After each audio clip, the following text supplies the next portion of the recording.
அப்பவும் ஒப்புறாங்க. இந்த ஷீமா வெண்ணெய் வெட்டி சிப்பாய் டெபாசிட் வாங்க முடியல. டெபாசிட்டே வாங்குறதுக்கு யோக்குது இல்லையே. நீ பெரியார பத்தி பேசலாமா? அதுவும் பெரியார் மண்ணில் போய் நின்றுகிட்டு பேசுறியே, உனக்கு என்ன யோக்கியதை இருக்கு? நானும் பேசணுமா? பேசட்டுமா? நீ சும்மா அந்த ஊசி பட்டாசு கூட வெடிச்சிருக்க மாட்ட. பிரபாகரனை போய் பார்த்த, எனக்கு ராணுவ பயிற்சி கொடுத்தாரா, அவரோடு சாப்பிட்டுன்னு கூட சொல்லு. ஏதோ போய் தொலைதுன்னு விடுறோம். What you seek to achieve by 2035 we have already achieved by now about 57%. நம்ம 15 வருஷத்துக்கு முன்னாடியே 57% அடைஞ்சிட்டோம்னா முட்டா போயில. உள்ள பக்கறது நானு, பேர் வைக்கிறது நீயா? இன்னைக்கு ஈரோடு தேர்தலில் 7000 பேர் ஒரே இடத்துல வாக்கு போட்டுருக்கான். என்னடான்னு கேட்டா எல்லாம் ஜார்க்கண்ட்லயும் ஒரிசாவிலையும் சத்தீஸ்கர்லயும் இருந்து வந்தவன். அம்பானிக்கும் அதானிக்கும் மட்டும் 20 லட்சம் கோடியை தள்ளுபடி செய்திருக்கிறான். நம்ம ஊர் அமைச்சர் ராஜேந்திரன் மாண்புமிகு சுற்றுலாத்துறை அமைச்சர் டெல்லிக்கு போய் ஒரு 500 கோடி ரூபாய் கொடுங்க, எங்க ஒகேனக்கல், இந்த கொடைக்கானல், ஊட்டிலாம் நாங்க விரிவாக்கம் பண்ணணும்னு கேட்டாரு. சல்லி காசு கொடுக்கலையே. ஆயிரக்கணக்கான கோடி போட்டு இந்த 17 விஷ்ணுபாதங்கள் என்று சொல்லுகிற அந்த இடத்தை, நாளந்தாவை, அதனுடைய பல்கலைக்கழகத்தை, அங்க இருக்கிற மகாபோதி என்று சொல்லப்படுகிற கோயிலை நிர்மாணிப்பதற்கு, இணைப்பதற்கு இன்றைக்கு ஆயிரக்கணக்கான கோடி ஒதுக்கப்பட்டிருக்கிறது என்று சொன்னால் இது பீகார் பட்ஜெட். காரணம், பீகாருடைய தயவால, பீகாரில் ஆண்டு கொண்டிருக்கிற ஜனதா தளத்தினுடைய தயவால இந்த ஆண்டு கொண்டிருக்கிற காரணத்தினாலே தான் இன்றைக்கு இந்த அரசு, இது மத்திய ஒன்றிய அரசுடைய பட்ஜெட் அல்ல, இது ஓர வஞ்சன பட்ஜெட்.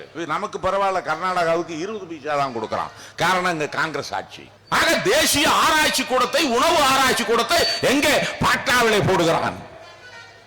இது என்ன இந்திய பட்ஜெட்டா இல்ல பீகார் பட்ஜெட்டா? இது என்ன நியாயம்? நம்ம ஊர்ல ஐஐடி இல்லையா?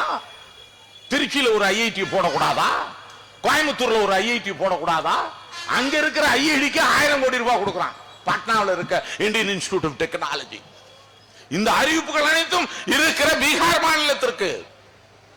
தமிழ்நாட்டு இன்னைக்கும் சொல்றேன், ஒவ்வொரு மாநிலத்தினுடைய வளர்ச்சியை பற்றி, நிதிநிலையை பற்றி, அவர்கள் எவ்வளவு வருவாயை கொடுக்கிறார்கள் என்று பற்றி சொல்லுவதே நிதி ஆயோக். நிதி ஆயோக் என்று சொல்லுகிற அந்த பினான்ஸ் கமிஷன் தான் நிதி ஆயோக்.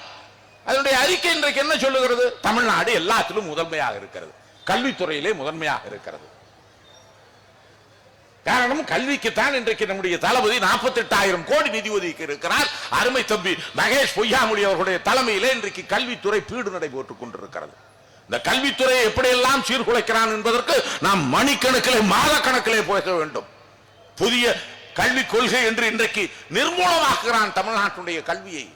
என்ன சொல்றான்? புதிய கல்விக் கொள்கையில நியூ எஜுகேஷன் பாலிசி 2020 என்று சொல்லப்படுகிற ஒன்றிய அரசுடைய அந்த கல்விக் கொள்கையில 2035 ஆண்டு 50% ஹையர் எஜுகேஷன், உயர்கல்வி அடைகிற அளவுக்கு ஒவ்வொரு மாநிலத்தும் இந்தியாவை கொண்டு வரணுங்க. என்ரோல்மெண்ட் ரேஷியோ என்று சொல்லப்படுகிற மாணவருடைய சேர்க்கை 50% 2035 ஆண்டிலே எட்டுவதற்காக இந்த தேசிய கொள்கை என்று சொல்கிறான், கல்விக் கொள்கை என்று. ஆனா தமிழ்நாட்டுடைய நிலைமை என்ன தெரியுமா? நம்ம 15 வருஷத்துக்கு முன்னாடியே 57% அடைஞ்சிட்டு முட்டா போயில. இன்றைக்கு மாணவர் சேர்க்கை ஜிஆர் என்று சொல்லுகிற அந்த அளவு 57.01% இன்றைக்கு தமிழ்நாட்டில் இருக்கிறது. What you seek to achieve by 2035 we have already achieved by now about 57% as against the national average of 27%. இன்னைக்கு தேசியத்தினுடைய ஆவரேஜ் எவ்வளவு இருக்கு தெரியுமா? 27%. நான் 57 அடைஞ்சிட்டேன்டா. என் தலைவர் 57 ஆக்கியிருக்காண்டா. இந்தியாவிலே ஹையர் எஜுகேஷன்ல, உயர் கல்வியில் இன்றைக்கு உயர்ந்த மாநிலமாக இருக்கிறது. இதை நான் சொல்லவில்லை, நிதி ஆயோக் அறிக்கை சொல்லுகிறது. எகனாமிக் சர்வே என்று சொல்லுகிற ஒவ்வொரு நிதிநிலை அறிக்கை படிப்பதற்கு முன்பாலும் பொருளாதாரம் தெரிந்தவர்களுக்கு தெரியும். எகனாமிக் சர்வேன்னு 400 பக்கம் அறிவிச்சிருக்கான். அதுல தமிழ்நாட்டுக்கு ஒதுக்கி இருக்கிறான். எல்லா துறையிலும் தமிழ்நாடு முன்னேறி இருக்கிறது என்று. மக்கள் நல்வாழ்வுத்துறை, இல்லம் தேடி மருத்துவம் என்று சொன்னாரே, இன்னைக்கு ஊடு தேடி மாசம் மாசம் மருத்துவ புட்டி வருது, மாத்திரை புட்டி, சக்கர வியாதிக்கும் ரத்த கொதிப்புக்கும். இவன் மட்டுமல்ல, ஐக்கிய நாடுகள் சபை இன்றைக்கு பாராட்டுகிறது. அதனால் அந்த துறை இன்றைக்கு இந்தியாவிலேயே முதன்மை துறையாக இருக்கிறது. இன்றைக்கு நிதி நிர்வாகத்துல இவன் எதுக்காக குறைக்கிறான்னு சொன்னா, நமக்கு சும்மா அதிகமாக நம்முடைய முன்னேற்ற பாதை தடைபடும், டெவலப்மெண்ட் தடைபடும், வளர்ச்சி தடைபடும். ஆகவேதான் குறைத்து நமக்கு ஒதுக்குகிறான் நிதியை. ஷாபிடாங்கிறான். நாடா? அதைத்தான் நேற்றைக்கு வைகோ இன்றைக்கு மீனவர்கள் போராட்டத்தில், மாணவர்கள் போராட்டத்தில் சொன்னார்கள். அருமை மாணவர்கள் எல்லாம் நம்முடைய மாவட்டத்திலிருந்து, மேற்கு மாவட்டத்திலே தான் அதிகமான மாணவர்கள் டெல்லிக்கு வந்து நேற்றைக்கு முந்தைய தினம் நம்முடைய கண்ணன் தலைமையிலே போராடினார்கள். கிட்டத்தட்ட 5000 மாணவர்கள் யுஜிசி தலையீடு, பல்கலைக்கழக மானிய குழுவினுடைய தலையீடு இருக்கக்கூடாது என்று சொல்லி போராட்டம் நடத்தினோம். இந்தியாவிலே முதலாக அந்த பிரச்சனையை கையில் எடுத்து தமிழ்நாடு தான். இந்த கல்வித்துறை இன்றைக்கு முன்னணியில் இருக்கிற காரணத்தினாலே தான் நிர்மூலமாக்குவதற்கு இன்றைக்கு படையெடுத்திருக்கிறான். நண்பர்களே, நேற்றைக்கு முந்தைய தினம் அந்த அமைச்சரகத்தினுடைய கன்சல்டேட்டிவ் கமிட்டி மீண்டும் என்று சொல்லுகிற அந்த ஆலோசனை கமிட்டி கூடியது. என்ன காரணமோ தெரியவில்லை, தலைவர் தளபதி அந்த கல்வியில் அந்த குழுவில் கொண்டு போய் என்ன உறுப்பினராக போட்டார். இந்த ஒரு நாடு ஒரு தேர்தல் குழுவில் போட்ட மாதிரி அதுலயும் போட்டுட்டார். அவனுங்கிட்ட மல்லு கட்ட முடியல. நான் தேசிய கல்விக் கொள்கையை ஏற்றுக்கொள்ளவில்லை தமிழ்நாடு என்று சொல்லுகிறேன். அவன் சொல்லுகிறான், இன்னைக்கு இருக்கிற சப்ஜெக்ட்ல பேசு, தேசிய கல்விக் கொள்கையை பற்றி பேச இருக்கிறான். ஐயா, நான் தேசிய கல்விக் கொள்கையை ஏத்துக்கலையா? இதை பத்தி 1ஆம் கிளாஸ்ல எப்படி மேஜிக் போல பாடம் நடத்தணுமா, மேஜிக் காமிச்சு பாடம் நடத்தணுமா? இதெல்லாம் நாங்க முன்னாடியே பார்த்தோம்டா. பாட்டம் பாடிலாம் பாடம் சொல்லி கொடுத்துட்டோம் என் பிள்ளைகளை. அவன் ஹையர் எஜுகேஷன்ல 57% வந்துட்டான். இன்னைக்கு ஸ்கூல் எஜுகேஷன்ல, பள்ளி கல்வித்துறையில 100% அவன் போயிட்டான்.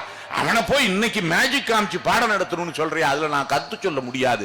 தேசிய கல்வி கொள்கையே நாக்பூர்ல இருக்கிற RSS சங்கமம் கொடுத்திருப்பது இந்தியை திணிப்பதற்காக என்று சொன்னேன். நீங்க பேசக்கூடாது, அடுத்தவர் பேசட்டும். No, I am not yielding என்று சொன்னேன். முடியாது, என் கருத்தை சொல்லுவேன் என்று அதை நேற்றைக்கு பதிவு செய்து கழகத்தின் சார்பாக 9 பக்க அறிக்கையை பதிவு செஞ்சு வந்த நீ நாக்பூர்ல இருக்க RSS சொல்றத கேட்கிறடா? என் கல்வியை சீர்குலைக்கிறதுக்கு பண்ற. நான் கல்விக்கு பணம் கொடுக்கிறேன், நீ வைஸ் சான்சலர் நீ நியமிப்பேன்னு சொல்ற. புள்ள பக்கிறது நானு, பேர் வைக்கிறது நீயா? முடியாதுன்னு 9 பக்க அறிக்கையை கொடுத்து விட்டு தான் வந்தோம். கல்வியை சீர்குலைத்து விடும் இந்த தேசிய கல்விக் கொள்கை. என்ன சொல்றான்? 1930 இருந்து ஆரம்பிச்சான் இந்தியை திணிக்கிறதுக்கு தமிழ்நாட்டில். முடியல. பல தமிழன் தன்னுடைய தேகத்தை, தேக்கு மர தேகத்தை தீக்கு இரையாக்கியவன் இருக்கிறான். எவ்வளவு பெரிய தியாகத்தை கொடுத்து இன்றைக்கு தமிழ் மொழியை, தாய்மொழியை காப்பாற்றி இருக்கிறோம் அந்த ஹிந்தி திணிப்புக்கு எதிராக. இன்னைக்கு மறுபடியும் ஆரம்பிச்சான், புதிய வடிவத்தில் ஆரம்பிச்சிருக்கிறான். அதுதான் புதிய கல்விக் கொள்கை 2020. அதுல 3வது மொழி கண்டிப்பா படிக்கணுங்கிறான். நம்ம என்ன படிக்கிறோம்? தாய்மொழி தமிழ்ல படிக்கிறோம், இங்கிலீஷ் படிக்கிறோம், தொடர்பு மொழின்னு சொல்றோம். யார் சொன்னது? இதே இந்திய அரசாங்கத்தினுடைய பிரதமராக இருக்கிற நேரு அன்றைய காலகட்டத்திலே நாம் போராடிய பொழுது இந்தி பேசாத மாநிலங்களை ஏற்றுக்கொள்ளுகிற வரை இந்தி திணிக்கப்படாது என்று it is the parliamentary assurance, பாராளுமன்றத்தில் சொன்ன வாக்குறுதிகள். ஆகவே 2 மொழி கொள்கை, 2 மொழி கொள்கை நாம் வைத்திருக்கிறோம். அவன் மும்மொழி கொள்கை என்று பேசுகிறான். அவன் என்ன சொல்றான்? நாங்க ஒரு 15 மொழியை கொடுக்கிறோம், அதுல எதை வேணாலும் எடுத்துக்கோ. ஏன் தெலுங்கு படிக்கிறான்? ஏன்டா படிக்கணும்? இல்லைன்னா கன்னடம் படிக்கிறான். ஏன் படிக்கணும்? பிரெஞ்சு படிக்கிறான், ஜெர்மனை படிக்கிறான். ஏன்னா அவன் எதுக்கும் போக மாட்டான், கம்பல்சரியா ஹிந்தியை தான் படிக்கணும். ஏன்னா அதுக்கெல்லாம் ஆசிரியர் கிடையாது, எவனும் கிடையாது. இவனை கொண்டு வந்து உள்ள விட்டுணும். ஏன்னா 1 கோடி பேர் ஏற்கனவே ஹிந்திக்கார வேலை பார்த்துட்டு இருக்கிறான். இங்க 1 கோடி பேர் இருக்காங்க. இன்னைக்கு ஈரோடு தேர்தலில் 7000 பேர் ஒரே இடத்துல வாக்கு போட்டு இருக்கிறான். என்னடான்னு கேட்டா எல்லாம் ஜார்க்கண்ட்லயும், ஒரிசாவிலையும், சத்தீஸ்கர்லயும் இருந்து வந்தவன். இங்க வந்து ஆதார் கார்டு வாங்கி, ரேஷன் கார்டு வாங்கி, ஓட்டர் கார்டு வாங்கி இப்ப ஓட்டு போட்டு இருக்கான். அப்பவும் ஒப்புறாங்க இந்த ஷீமா வெண்ணெய் வெட்டி சிப்பாய் டெபாசிட் வாங்க முடியல ஈரோட்ல.